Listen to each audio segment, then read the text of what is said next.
சிம்சோன் பிறந்தபோது அவரது பெற்றோர்கள் ஒரு வாக்குத்தத்தம் செய்தார்கள். இந்த குழந்தை தேவனுடைய சேவைக்காக வாழும். அவனுடைய தலைமுடியை வெட்டக்கூடாது, மதுவும் குடிக்கக்கூடாது. ஆண்டு கடந்தது. சிம்சோன் வளர்ந்தான்.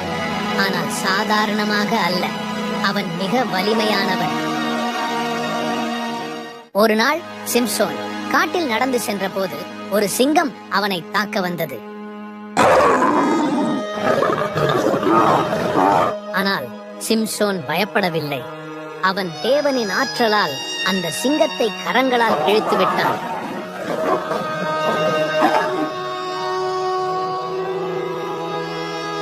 அந்த நாள் முதல் பெலிஸ்தியர்கள் அவனிடம் பயந்து ஓடினார்கள். ஆனால் ஒரு விஷயம் அவர்களுக்கு சந்தேகமாக இருந்தது. இந்த மனிதனுக்கு இத்தனை வலிமை எங்கிருந்து வருகிறது? பெலிஸ்தியர்கள் சிம்சோனின் வலிமையின் ரகசியத்தை கண்டுபிடிக்க தெலீலாளை அனுப்பினார்கள்.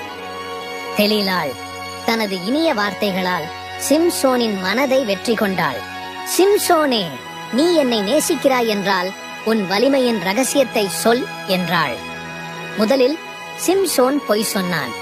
ஆனால் தினமும் தெலீலாள் கேட்டுக்கொண்டே இருந்தாள்.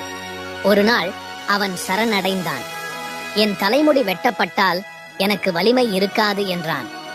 அந்த இரவு சிம்சோன் ஆழ்ந்த உறக்கத்தில் இருந்தபோது தெலீலாள் அவன் தலைமுடியை வெட்டி விட்டாள். பெலிஸ்தியர்கள் வந்தனர். அவர்கள் சிம்சோனின் கண்களை குத்தி அவரை பெரிய சிறையிலே அடைத்து விட்டார்கள். நாட்கள் சென்றது. பெலிஸ்தியர்கள் சிம்சோனை நிறைய அவமானப்படுத்தினார்கள். ஆனால் அவன் தலைமுடி மீண்டும் வளரத் தொடங்கியது.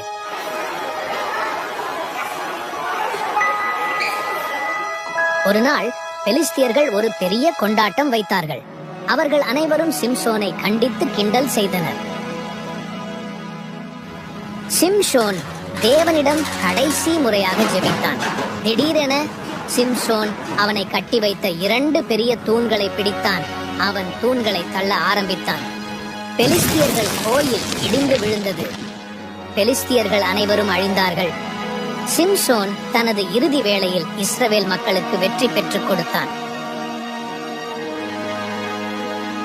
சிம்சோன் பல சக்திகளை பெற்றிருந்தும் தவறான இடத்தில் தனது நம்பிக்கையை வைத்ததால் அவன் வீழ்ந்தான். ஆனால் கடைசியில் அவன் தேவனை நாடி தனது கடமையை நிறைவேற்றினான். நாம் நம்முடைய வலிமை